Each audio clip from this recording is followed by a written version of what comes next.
말씀과 19절에서부터 23절 말씀 두 곳을 우리 교독하도록 하겠습니다.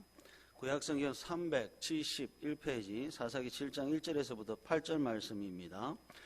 여룻바알이라는 기드온과 그를 따르는 모든 백성이 일찍이 일어나 하롯셈 곁에 진을 쳤고 미디안의 진영은 그들의 북쪽이요 모레산 앞 골짜기에 있었더라.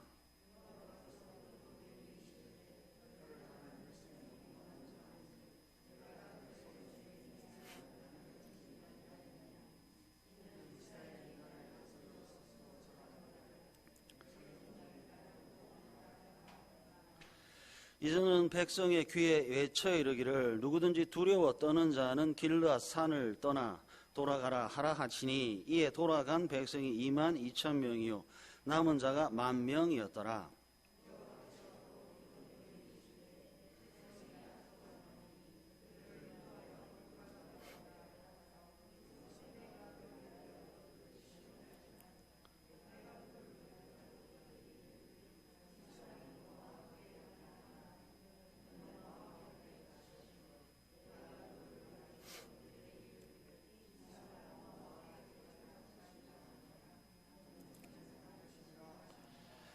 이에 백성을 인도하여 물가에 내려가매 여호와께서 기드온에게 이르시되 누구든지 개가 핥는 것 같이 혀로 물을 핥는 자들을 너는 따로 세우고 또 누구든지 무릎을 꿇고 마시는 자들도 그와 같이 하라 하시더니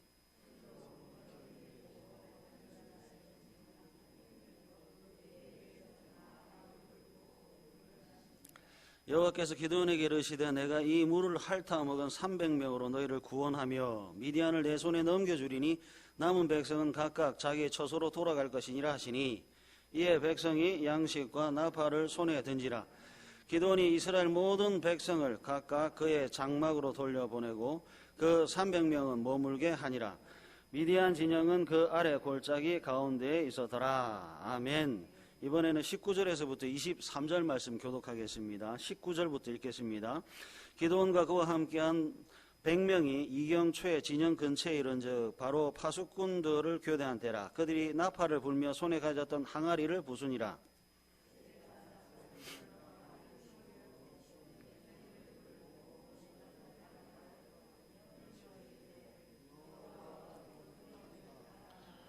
각기 제자리에 서서 그 진영을 에워싸매 그 온 진영의 군사들이 뛰고 부르짖으며 도망하였는데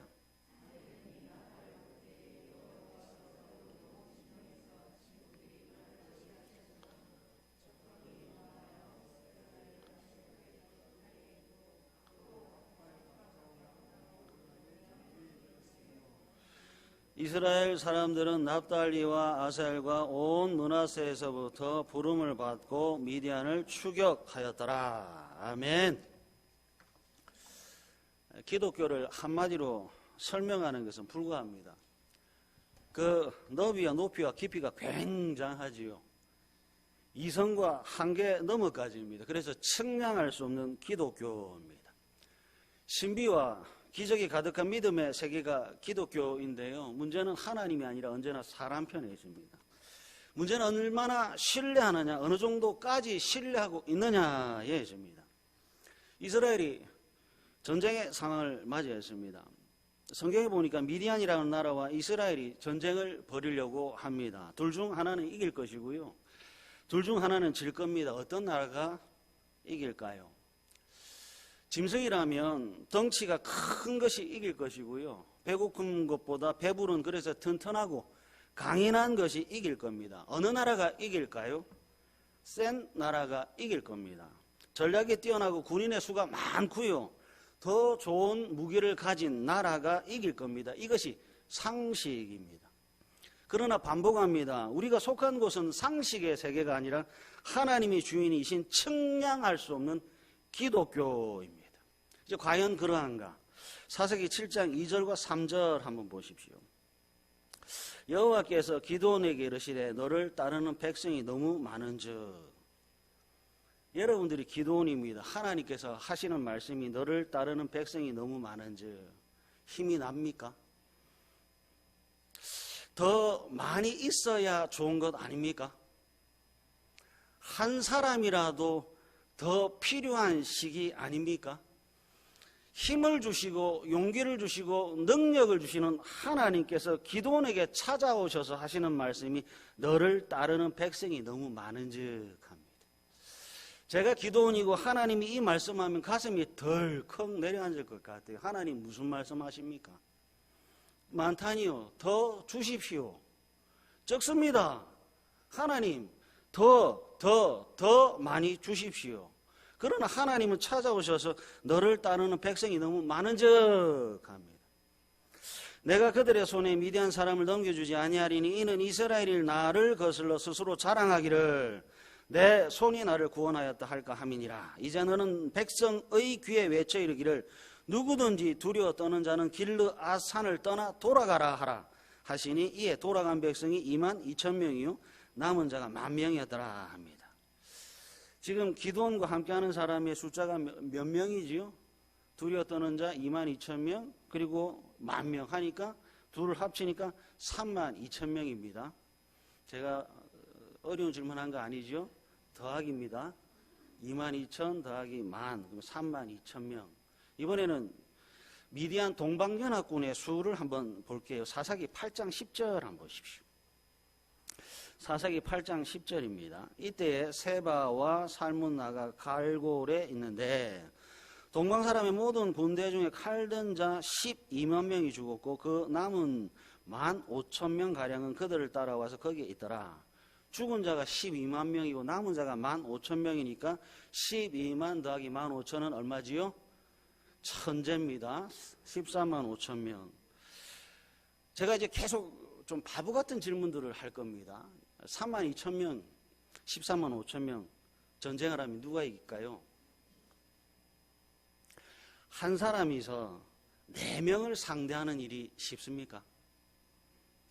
한 사람이 4명과 대적하는 것이 결코 쉬운 것이 아닙니다. 그런데 보십시오.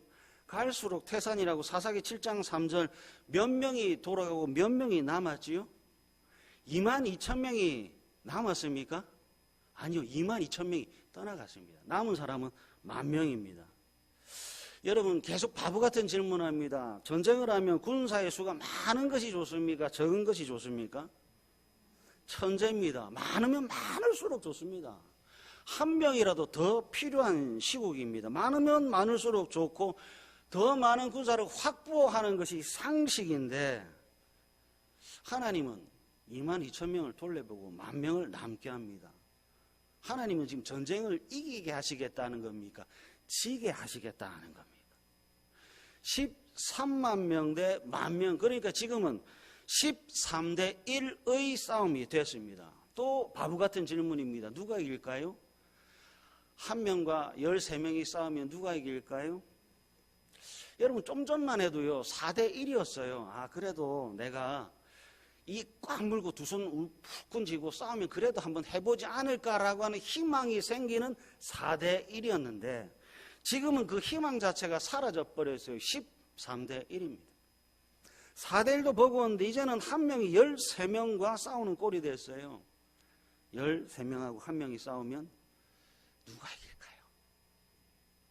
근데 끝이 아니네요. 사사기 7장 4절과 5절 한번 보십시오. 사사기 7장 4절과 5절 여호와께서 또 기드온에게 이르시되 백성이 뭡니까? 제가 기드온이면 진짜 가슴이 철렁철렁할 것 같아요.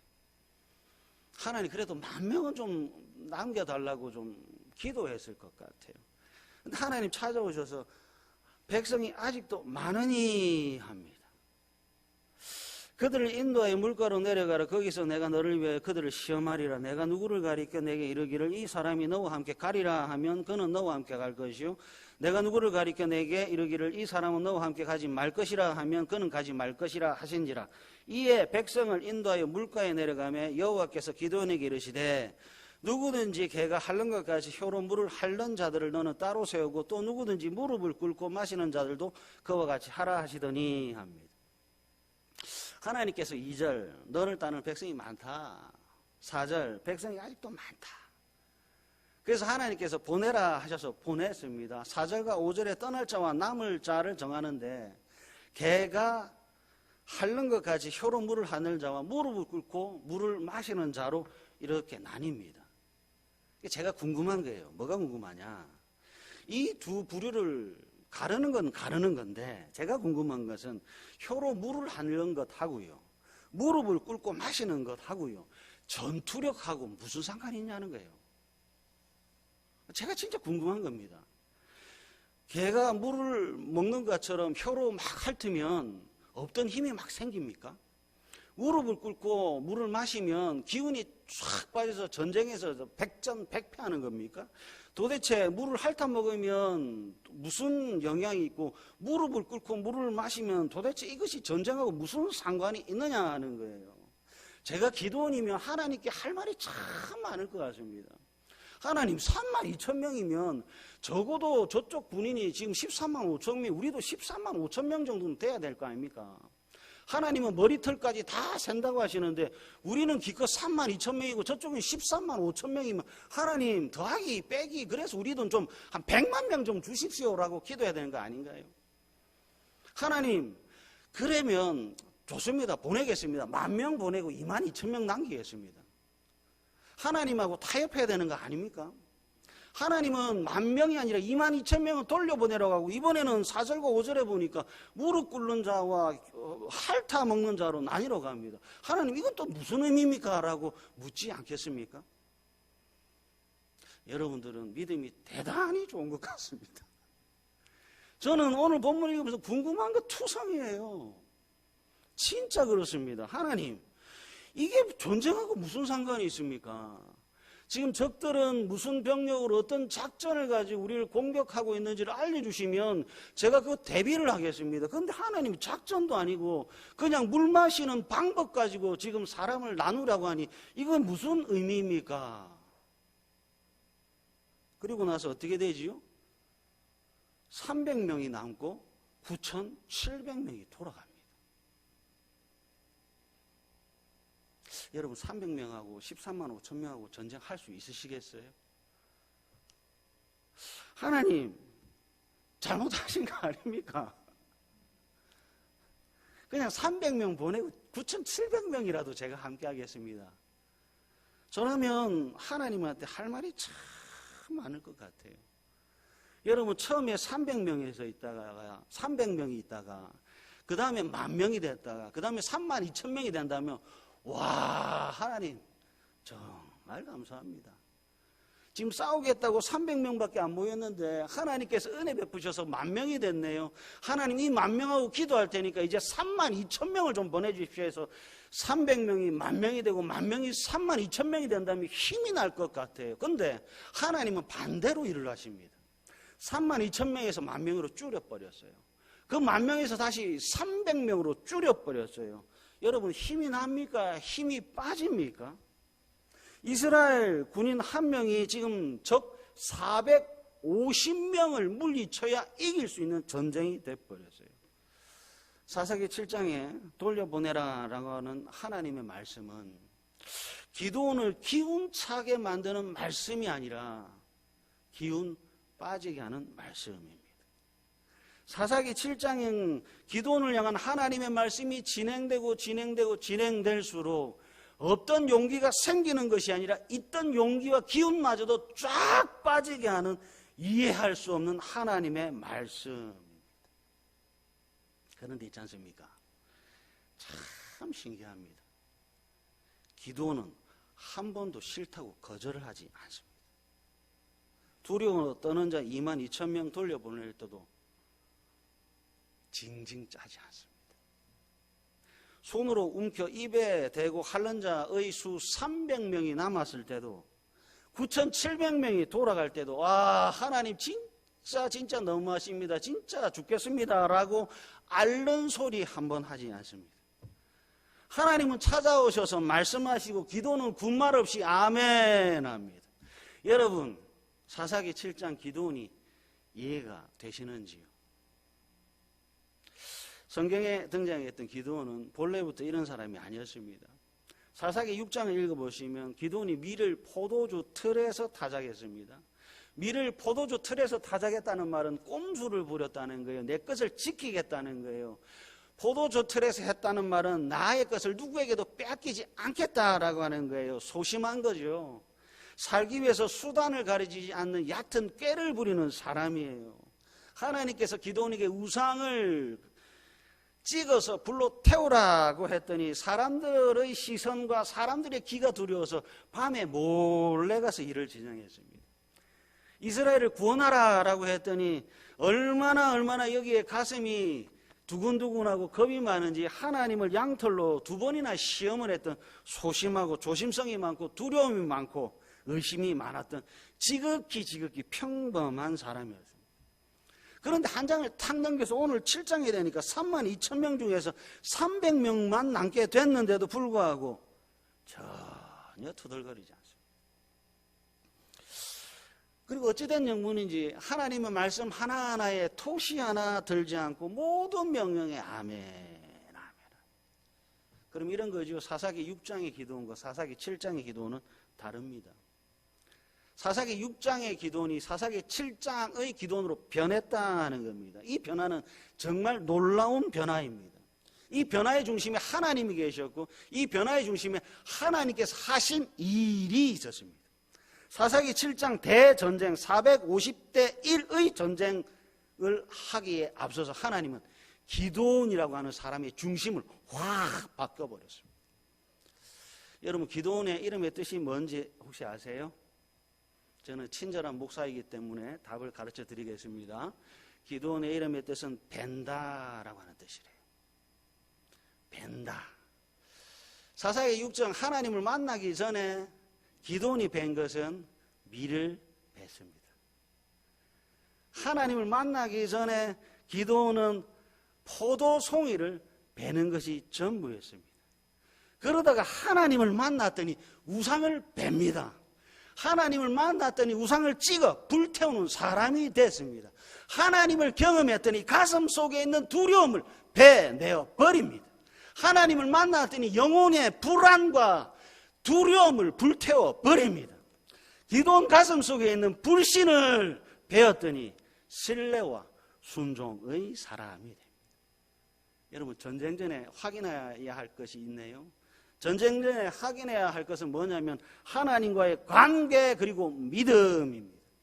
전쟁을 준비하는데 무기, 사람의 수, 전략이 아니라 전쟁 전에 반드시 확인해야 될 2가지는 뭐냐면 하나님과 나의 관계입니다. 다른 말로 하면 나에게 믿음이 있느냐. 진짜 중요하지요. 450대 1의 전쟁, 그 무시무시한 전쟁에 앞서서 하나님은 기드온을 준비시키는데 어떻게 준비시키느냐? 하나님과의 관계를 확립시킵니다.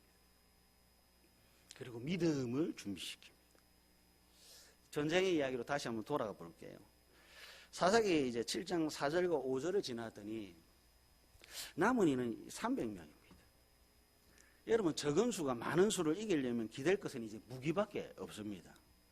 한 명이 450명을 상대할 수 있는 아주 특별한 무기가 있어야 하나밖에 없는 내 생명을 보존하고 보호할 수 있습니다. 사사기 7장 19절하고 20절 한번 보십시오.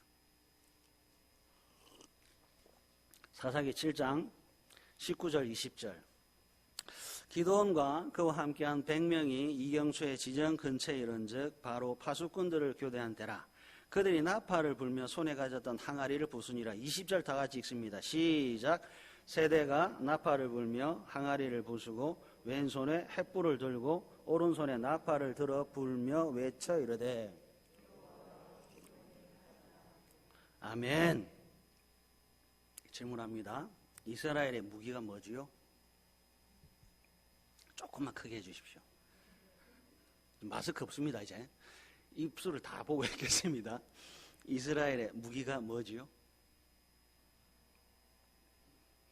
나팔, 횃불, 항아리 맞습니까? 나팔, 항아리, 횃불 진짜 무기 맞습니까? 나팔, 항아리, 횃불이 무기라고 한다면 여러분들은 진짜 믿음이 좋은 겁니다. 진짜 좋고. 어떻게 나팔이 무기가 될 수 있지요?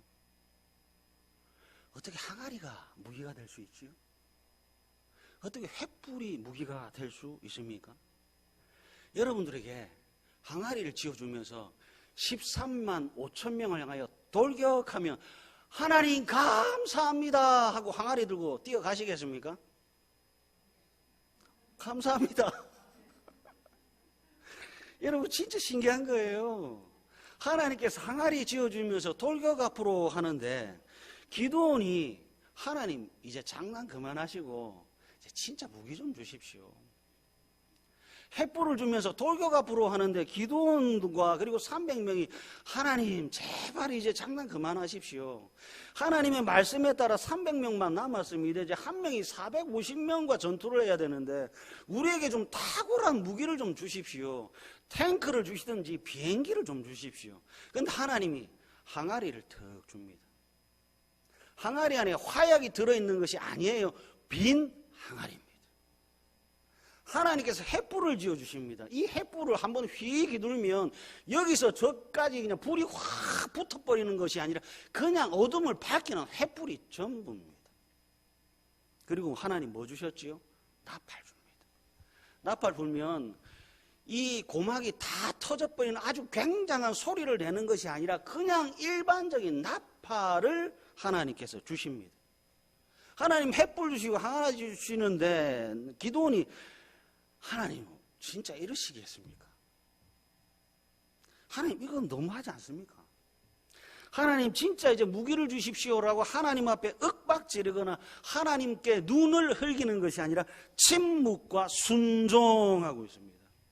하나님은 말이 되지 않는 요구를 하고 계시고 이스라엘 백성들 300명과 기드온은 하나님이 말이 되지 않는 무기 앞에서 아무도 투덜거지 않고 그냥 침묵과 순종으로 전진하고 있습니다. 여러분 잘 보십시오. 450대 1 앞에 어떤 게 있었지요? 하나님과의 관계가 있었습니다. 하나님과의 관계와 믿음이라고 하는 것이 확인됐더니 말이 되지 않는 하나님의 요구 앞에서 아무도 투덜거리지 않습니다. 침묵합니다. 그리고 순종합니다. 그리고 보세요. 하나님과의 관계, 믿음, 그리고 침묵과 순종의 전쟁. 그리고 전쟁에서 어떻게 되지요? 분명히 여러분 횃불하고 나팔 들고 가면 빙하리 들고 가면 13만 5천 명 앞에 철저하게 박살이 나야 져야 되는 전쟁인데도 불구하고 적은 12만 명이 이상한 방법으로 죽어나가고 있는데 아군 300명 중에 한 명도 다치는 사람이 없습니다. 정말 이상한 전쟁이고 정말 이상한 승리입니다. 그래서 또 저는 바보 같은 질문을 하고 싶어요. 여러분 성경 믿으십니까? 오늘 본문의 기록이 지어내고 꾸며낸 소설이 아니라 실제 역사인 것을 믿으십니까? 앞에 거는 크고 뒤에 거는 작다. 그러면 어떤 대답이 진짜입니까? 바보 같은 질문을 계속 한번 해보겠습니다. 이스라엘 백성들이 왜 이겼지요? 무기가 좋아서 이겼습니까? 인원이 많아서 이겼습니까? 기드온이 잘나서 이겼습니까? 이스라엘 백성들이 용감해서 이겼습니까? 전쟁의 승패가 인원과 무기와 어떤 관계가 있었지요? 여러분 어떻게 말이 되지 않는 전쟁 앞에서 이스라엘 백성들 300명이 승리할 수 있었습니까? 여러분 가슴 속에 한 분의 이름이 너무나도 분명하고 뜨겁게 새겨져야 됩니다. 하나님입니다. 보이지 않는 하나님, 그러나 분명히 존재하시고 역사에 개입하셔서 자기의 백성들을 아끼시고 사랑하시는, 그리고 살리시는 하나님 때문에 이겼습니다. 언제나 강조점은 하나님께 있습니다. 저는 무식합니다. 그러나 하나님은 지혜의 하나님입니다. 우리는 연약합니다. 그러나 하나님은 천지를 창조하신 전능하신 하나님입니다. 언제나 강조점은 우리에게 있는 것이 아니라 하나님께 있습니다. 출애굽기 19장에 시내산에 하나님께서 강림하시는데요. 그 모습을 한번 살펴보겠습니다. 출애굽기 19장으로 한번 가보십시오. 출애굽기 19장 16절 한번 보십시오. 구약성경 111페이지 출애굽기 19장 16절 한번 보십시오. 다 찾으셨나요? 다 같이 한번 읽어보겠습니다. 시작. 셋째 날 아침에 우레와 번개와 빽빽한 구름이 산 위에 있고 나팔 소리가 매우 크게 들리니 진중에 있는 모든 백성이 다 떨더라. 여러분, 여기에서 우레 동그라미, 번개 동그라미, 나팔 동그라미입니다. 하나님이 오시는데 우레와 번개와 나팔 소리를 대동하시면서 오십니다. 번쩍번쩍하는 불이 있고요, 번개가 치면서 울리는 요란한 소리가 있고요, 그리고 큰 나팔 소리가 울려 퍼지면서 하나님께서 시내산에 강림합니다. 기드온과 300명이 들고 있던 것이 뭐였지요? 횃불이었습니다. 항아리였습니다. 나팔이었습니다. 시내산에 강림하신 하나님을 보여주는 수단이 뭔가? 항아리와 나팔과 횃불입니다. 번쩍거리는 횃불이 막 휘젓습니다. 빈 항아리가 깨지는 요란한 소리가 번개 소리 같습니다. 그 나팔 소리가 울려 퍼집니다. 그러면서 우리와 함께 하시는 분은 애굽이라고 하는 대제국에서 구원하시는 상천하제 하나님이라고 하는 것을 기드온이 그리고 300명이 선포하고 있습니다. 기드온이 무기를 가지고 전쟁하는 것이 아니라 하나님이 우리와 함께하고 계십니다 라고 하는 것을 빈 항아리와 횃불과 나팔을 통해서 외치고 있는 거지요. 우리는 칼도 없습니다. 우리는 단창도 없습니다. 그러나 하나님이 지금 여기에 우리와 함께하고 있습니다 라고 선포하면서 전진하고 있는 겁니다. 그러니까 칠 수가 없는 거예요. 하나님이 우리와 함께하고 계십니다라고 하는 것을 횃불을 통하여, 항아리를 통하여, 나팔을 통하여 미디안 앞에서 공개적으로 하나님을 선포하고 있는 거지요. 그러니까 이 전쟁은요, 기도원의 능력의 전쟁이 아니라 하나님의 명예의 전쟁입니다. 하나님이 우리와 함께 하시면 질 수 없습니다라고 하는 침묵과 순종의 전쟁. 전쟁의 핵심, 인생의 승패는 하나님께서. 전쟁의 핵심은 하나님, 인생의 승패도 하나님, 그리고 여기에 겨자씨 같은 믿음입니다. 보십시오. 말씀에 순종하면 삽니다. 살잖아요. 13만 5천 명이 쳐들어도 300명만 있어도 삽니다. 돌려보내라, 아멘. 횃불 들어라, 아멘. 항아리 들어라, 아멘. 전진하라, 아멘. 말씀에 순종하면 살고 말씀에 거역하면 죽는다는 것을 보는 것이 기드온과 300명을 통해서 사사기 7장에 증거하고 있습니다. 하나님께서 기드온을 외길로 막 몰아붙였습니다. 여러 길, 많은 길이 있었지만 오직 한 길, 믿음과 순종이라고 하는 것으로 막 몰아쳤습니다. 전에는 자기 소견에 옳은 것을 막 했는데 이제는 아니요, 하나님만 옳습니다라고 하는 믿음의 순종의 길로 막 몰아붙입니다. 그랬더니 어떻게 됐지요? 12만 명이 죽어요. 하나님께서 수많은 방법이 있는 자들을 불러서 다 방법을 물리쳐버리고 오직 믿음이라고 하나만 남겨놓은 겁니다. 순종이라고 하는 것 하나만 남겨놓는 거예요. 믿음으로 전진하게 하고 순종으로 전진하게 하는 거예요. 300명이 믿음으로 전쟁하고 순종으로 전쟁하니까 거기 12만 명이든 13만 명이든 1000만 명이든 아무 상관이 없는 거예요. 왜 상관이 없지요? 하나님이 우리와 함께 하시기 때문에 그렇습니다. 사사기 7장이 바로 그겁니다. 이번에는 하박국 2장으로 한번 가보겠습니다. 구약성경 1302페이지입니다. 하박국 2장 4절에서부터 7절입니다. 구약성경 1302페이지 하박국 2장 4절, 5절, 6절, 7절 한번 보십시오. 구약성경 1302페이지 하박국 2장 4절에서부터 7절 우리 한 절씩 교독하도록 하겠습니다. 보라, 그의 마음은 교만하며 그 속에서 정직하지 못하나 의인은 그의 믿음으로 말미암아 살리라.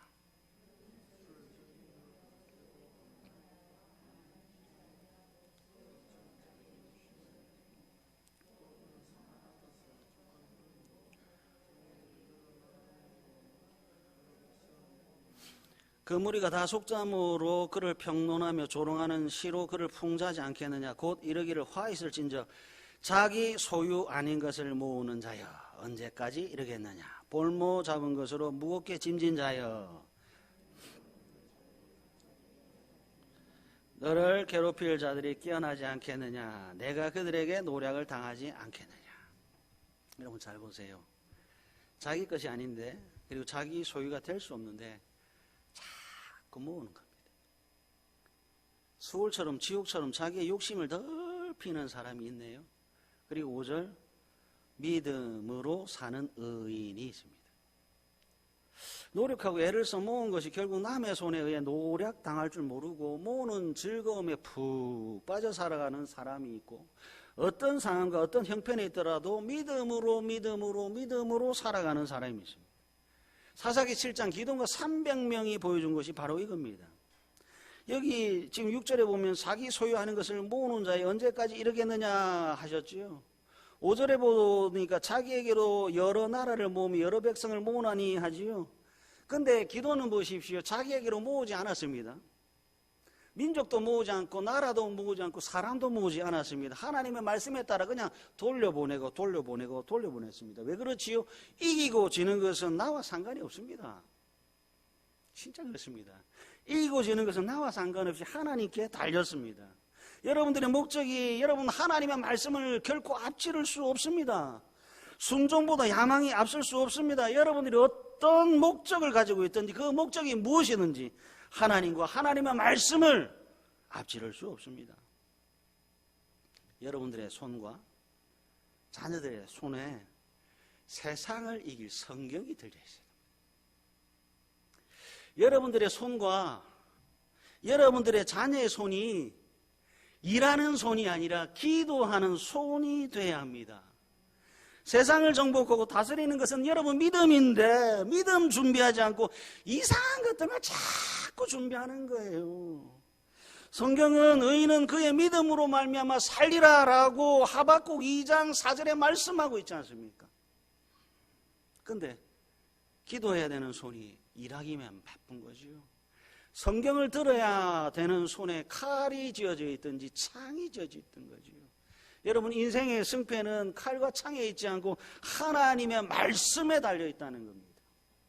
마지막으로 말씀을 찾고 설교를 마치도록 하겠습니다. 고린도전서 1장으로 한번 가보겠습니다. 고린도전서 1장 25절입니다. 제가 좋아하는 말씀입니다.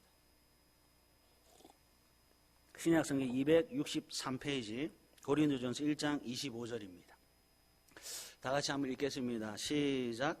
하나님의 어리석음이 사람보다 지혜롭고 하나님의 약하심이 사람보다 강하니라. 아멘. 한 번 더 읽겠습니다. 시작. 하나님의 어리석음이 사람보다 지혜롭고 하나님의 약하심이 사람보다 강하니라. 아멘. 그래서 신앙은 즐겁습니다. 불가능한 것들이 가능함으로 열려지는 세계가 신앙입니다.